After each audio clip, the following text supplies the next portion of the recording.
Hi, Amanda. As the host at my daughter's wedding, you have to make sure you don't make any mistakes and follow my script. If anything goes wrong, it'll bring shame upon me. Hello, Cynthia. I already told you the other day, but I plan to skip her wedding. I'm not good at speaking in front of lots of people, and I thought Kari wanted her best friend to be the host. You're my daughter-in-law. Don't complain and just do as I say. I want to create my ideal wedding and you're gonna help me make it happen. But Kari said as long as Travis enjoys it, she won't have any particular preferences.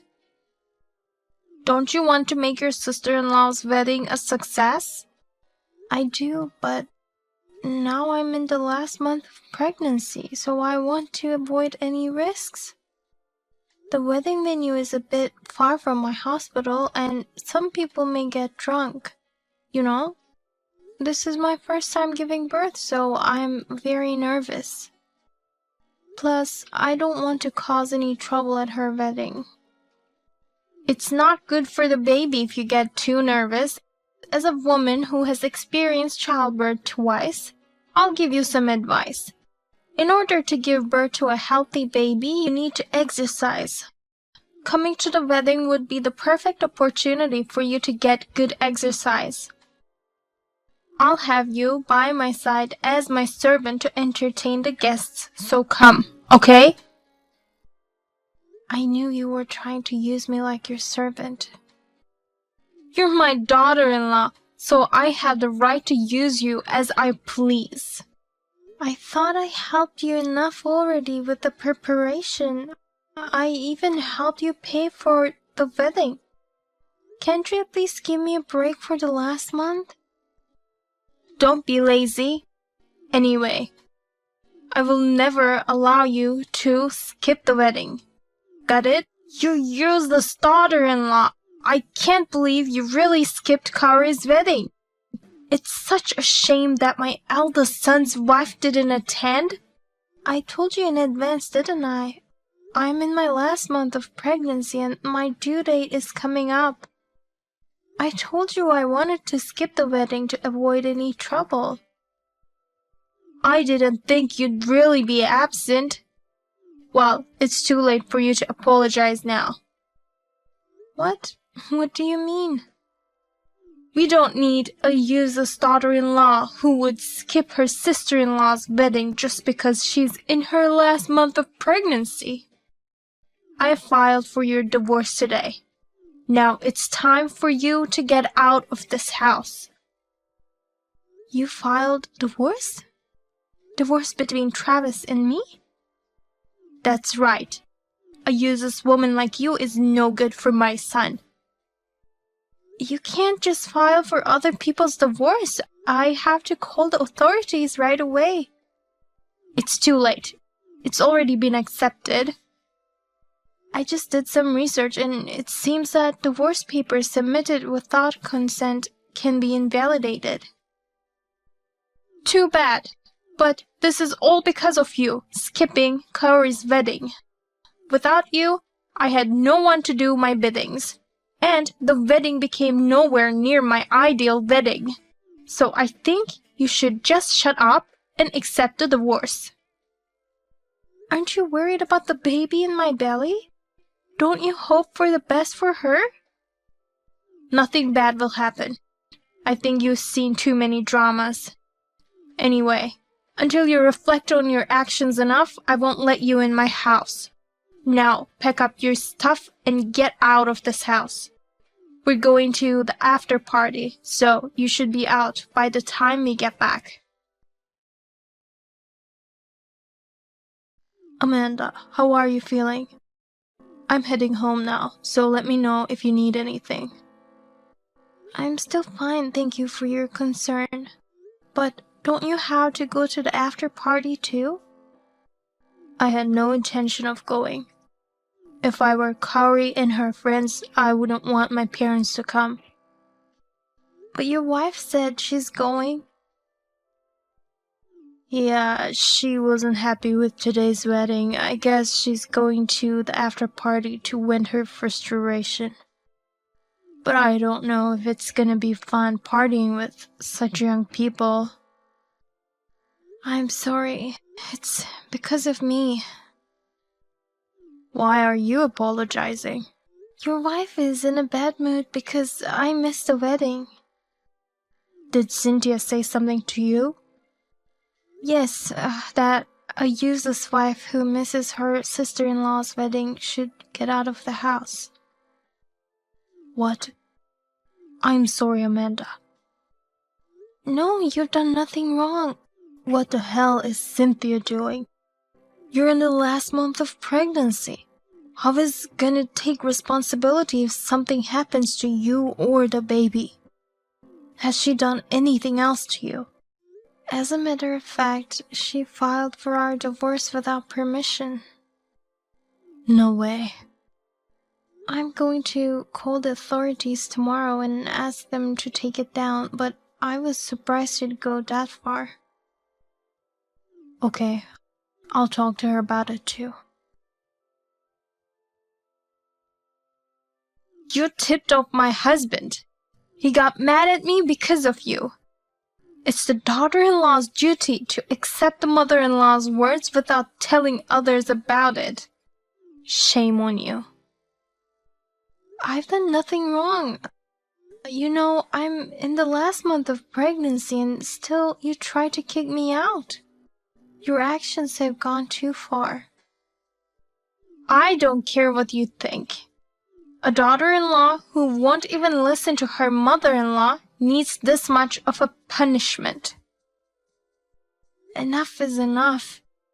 You may dislike me and that's totally fine, but I have a child in my belly now. How could you kick me out of the house or file for divorce when I'm in such a condition? How can you be so cruel? This is my first childbirth. I'm worried every day if I'll be able to give birth safely. Please don't disturb me anymore. You're so annoying. This house you're living in now is ours. You should be grateful that you get to live in such a fine house. You really don't care what happens to me or the baby. What I want is a lovely daughter-in-law who is obedient. I don't want a rebellious wife like you. I understand. Then I have my thoughts too. I'm sure it's not something that will trouble me. You'd better be prepared. I have nothing to be afraid of. Try to trouble me if you can. Hey, Greg. I can't get in the house. What's happening here? The key doesn't fit. Did that useless daughter-in-law do something? Amanda has nothing to do with it. Then who did this? It's my doing. You changed the locks? Yes, I changed the locks on the house while you were out. You can't get into the house with the key you have now. Huh, why would you do that? I can't get into the house with this. I'd understand if you're trying to get rid of that useless woman, but why would you lock me out of our house? You told Amanda to get out of this house. So what? Amanda will never leave the house. We're the ones who have to leave. What do you mean? We built that house. So why are you saying that as if it belongs to Amanda? In fact, it's Amanda's house. Why? Explain it to me so I can understand.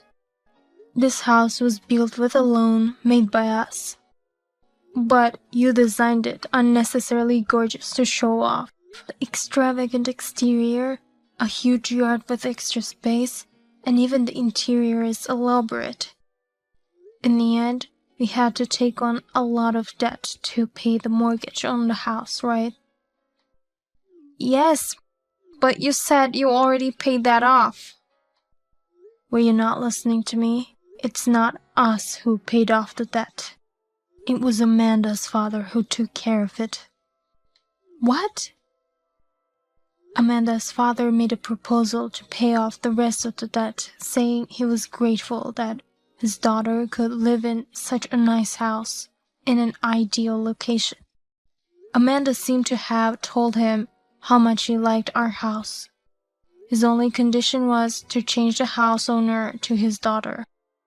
We were planning to give this house to our son and his wife eventually, so I agreed. That's why the house is hers. You never told me about that. Why did you agree to that without asking me? I did tell you, but you only heard the part where would be free of debt. You said I could do anything as long as the debt would be paid off. Anyway, if Amanda doesn't want to live with us, she has a right to kick us out. Oh, no! Not only will she not attend the wedding, but she's kicking her family out? I can't believe this. Greg, let's sue that woman. No. She gave me permission to live there, so there's no need for me to sue her. What? Amanda said Travis and I can continue to live there. She could have kicked us all out right away, but she was kind enough to let us stay. So I'm the only one who got kicked out? You have no right to be angry at her. You know what you've done to her, right? That woman. She messed with my family. I'll pay for you to stay in a hotel for a few days. So, in the meantime, think about what you should do. You could apologize to Amanda and ask for her forgiveness if you want to live here. Or you can just live on your own. I'll never apologize. Could you talk to Amanda and ask her to forgive me? If you ask her, I'm sure she will forgive me. I told you, didn't I? If you want to come back to this house again, apologize to Amanda. Well, it's up to her whether she forgives you or not. You're just taking her side because she's young. Didn't she seduce you to gain more allies? No wonder you're so nice to that woman. Stop saying such rude things. I just don't approve of your behavior, that's all. Don't blame Amanda for everything. If it wasn't her fault, whose fault is it? Don't you get it? You brought this whole thing on yourself, didn't you? I'm fed up with your pretentiousness. At Kari's wedding, you ignored the bride's wishes and forced your own ideals on her. As a result, the wedding cost became too much for us to afford, and you had Amanda to support you. It's the same with the house. I told you we should build a house that suits our needs, nothing more. But you went and talked to the builders on your own, and the budget increased. The result is that debt. If it wasn't for Amanda and her father, we'd still be struggling to pay our debts. But the debt is already paid, so it's all good, right? It's not that simple. I have a problem with your way of thinking. Even this time at the wedding, you just tried to make your pregnant daughter-in-law work to make yourself look good. She's carrying our grandchildren. How could you do such an inhumane thing? You can still work even if you're pregnant. You're too paranoid. I guess there's nothing I can say to change your thoughts. But I'll tell you this much. It's not Amanda and our son who should file for divorce. It's us. You're kidding. I'm tired of dealing with you. You won't listen to me at all. Besides, I don't want a wife who commits crimes. Crime? What are you talking about? I assume you didn't know, but filing divorce papers for others without their permission is a crime of forgery. Amanda decided to file a police report against you. I'm her family, and yet how can she do that? Doesn't she have a human heart? Besides, if we get divorced, she'll cut ties with you and you won't be her family anymore. So no problem about that. Well, then I'll call you when I have the divorce papers ready. In the meantime, you just sit tight and stay at that hotel. I didn't commit any crime. Listen, Greg. Hey! This is all your fault. If you only hadn't missed the wedding, none of this would have happened. Then I wouldn't have been dumped by Greg. I told you I have my way of doing things. You should have cared more about others than your pride. You're overreacting about being in the last month of pregnancy. There's no problem just walking around the wedding venue. Stop imposing your values on me. It's not like you don't know how my own mother died. What was it that happened to your mother? You forgot? I'll remind you then. It happened when she was pregnant with my sister. She died in the last month of her pregnancy due to premature separation of the normally planted placenta. Her mother-in-law was always bullying her. I don't know if it was stress or overwork that caused it, but in the end, neither my sister nor my mother survived. Seeing my mother pass away like that, I was terrified of this last month of pregnancy. That's why I wanted to take it easy and rest. And yet, in order for you to look good with minimal effort, you try to put me and my baby at risk. You don't even feel ashamed of your stupid actions. I don't want to live with such a person any longer. If you had such a reason, you should have told me. You just tried to skip the wedding without any explanation, so that's why I was troubled. I did tell you that I wanted to skip the wedding in order to avoid risks, but you wouldn't take things seriously. Well, now I understand what kind of person you are. You only care about yourself. Stop saying rude things to me. Don't be puffed up just because you have Greg on your side. You're just a normal girl with a wealthy father, that's all.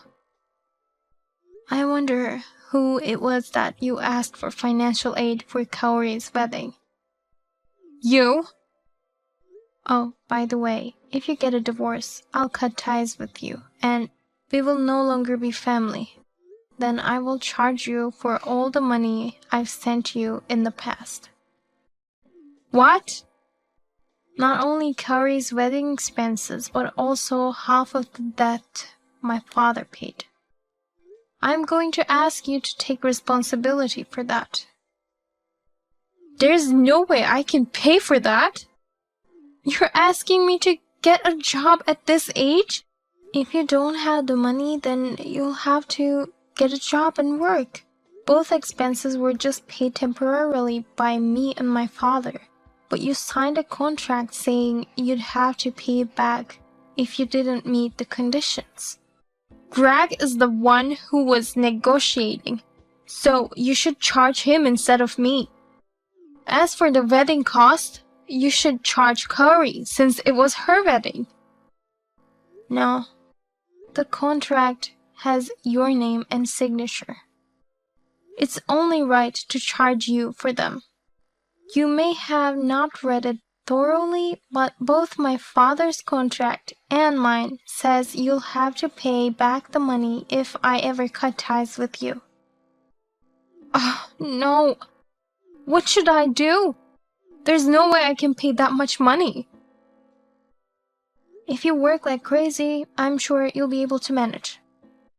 My life from now on will be only to pay off my debts. That's what you get for putting your pride first. Please, Amanda, help me. I've tried to compromise enough, but it was you who rejected me. Oh, no. We don't need a person with no common sense in our family. I'll pay for the wedding expenses, so please don't charge me for the debt. Please, Amanda. I got text from your wife a while ago. I told her what we were planning to do. I knew she'd contact you. I'm sorry to trouble you to the end. Not at all. I knew I had Travis and you on my side, so I was able to muster up the courage. I even feel a little better now that I've had a chance to vent all my anger. And actually, I reflected a bit on my own actions. There's nothing for you to reflect on, is there, Amanda? I just thought maybe I was being a little too cautious. I mean, it's my first baby, and I have some trauma with my mother's death. But I have to be more confident about giving birth, or else my baby will be worried, thinking I'm an unreliable mother. I think you will be a good mother. You've been putting so much thought into your child even before the baby is born. Thank you, Greg. I'm sure you'll be a great grandpa for the baby too. After my in-laws divorced, she asked me for an out-of-court settlement. I decided to accept the settlement on the advice of my lawyer, but her debts increased even more. And yet, I hear she's still unemployed.